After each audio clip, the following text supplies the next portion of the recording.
Bien, alors juste à côté donc des bulettes que nous venons de réaliser, nous allons donc fabriquer nos fameuses flèches. Alors je vais dézoomer un petit peu, je vais décaler mon document comme ça un peu sur la gauche et donc je vais me lancer dans la fabrication de ces flèches. Alors je vous propose de prendre votre outil rectangle et on va tracer un premier rectangle qui fera donc 50 pixels de large par 200 pixels de haut. Donc on va faire ici 50 par 200. Alors en fait, c'est la zone qui sera réactive, donc celle qui sera en fait sensible au passage de ma souris, parce que si on se limite juste à la petite flèche comme ça, eh bien on risque de cliquer plus ou moins à côté, de s'agacer parce qu'en fait le carrousel ne fonctionne pas. Alors que si on fait une très grande zone comme ça, on risque pas de la rater.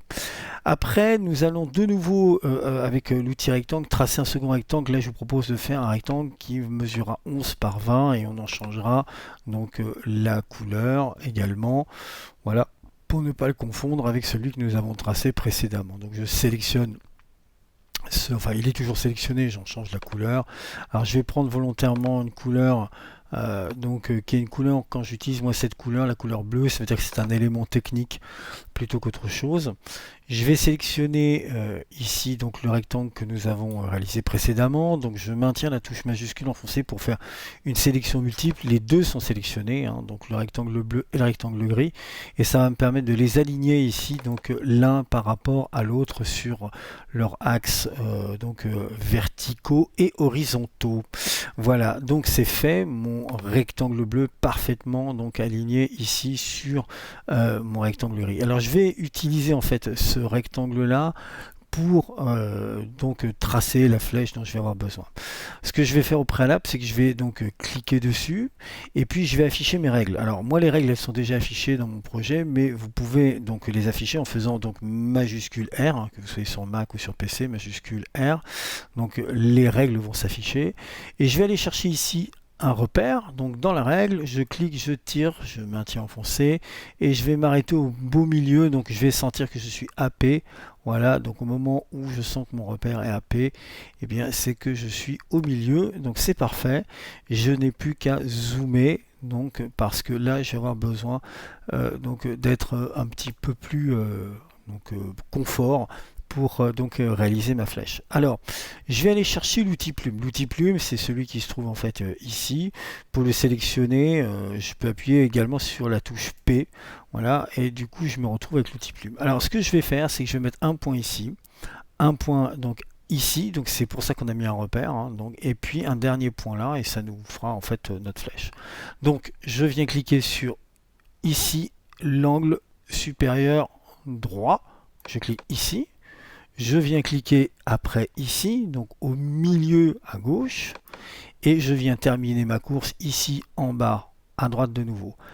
Pour sortir de l'outil à présent, parce que là tant que en fait l'outil est activé, ça sous-entend que je peux continuer à tracer à l'infini.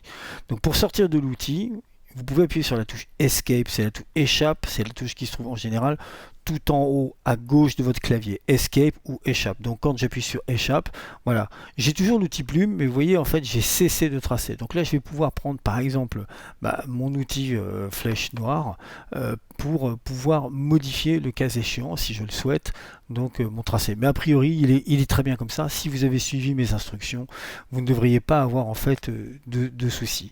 Ce que je vais faire, c'est que bien entendu je vais changer donc la couleur à présent de ma flèche. Ici je viens cliquer sur donc les quatre petits points à la recherche du style de couleur que j'ai enregistré précédemment, F2, D6 et B3. Voilà, je vais donc ici augmenter la taille, je vais mettre 3 points. Donc on va avoir une flèche qui paraît assez conséquente à l'écran, mais finalement quand on l'aura dans notre carrousel, elle ne sera pas si grande que ça.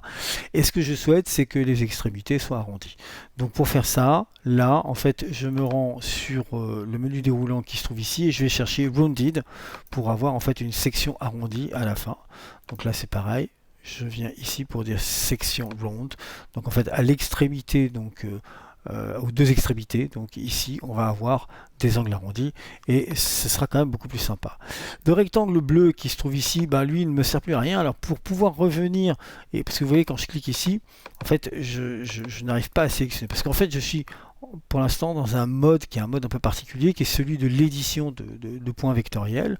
Donc pour sortir de ce mode d'édition, en fait, il faut que je me mette par exemple bien à l'extérieur de toute illustration pour faire un double clic.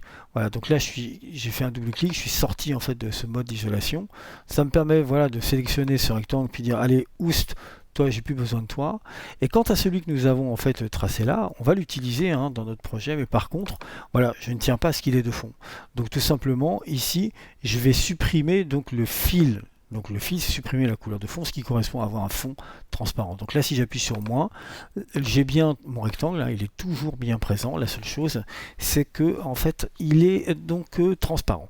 Je vais grouper ces deux éléments. Donc pour grouper, eh bien c'est sur Mac, les deux éléments étant sélectionnés, bien entendu, c'est commande G, CTRL G si je suis sur PC. Voilà, j'ai donc ici un premier groupe.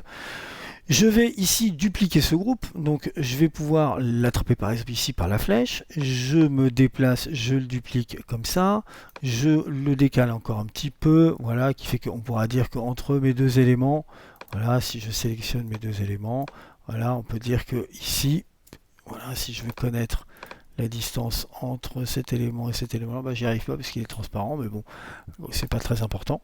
Ce que je vais faire, c'est que lui, je vais le retourner sur lui-même. Donc pourquoi? Parce que ce sera ma flèche droite. Alors ma flèche droite, je me rends ici et donc là si je clique sur ce symbole là, voilà, je l'ai en fait inversé. Je sélectionne mes deux éléments et en fait comme précédemment, ce que je vais faire c'est que là, je vais aller créer un composant set. Donc create component set. Donc voilà, il va me créer ici donc un composant en fait que je pourrais renommer. D'ailleurs celui-là, je ne sais pas si je l'ai renommé. Non, je l'ai laissé s'appeler component 1. C'est mieux en fait de penser à bien nommer en fait nos composants. Donc ça en fait bah, c'était bullets. Hein.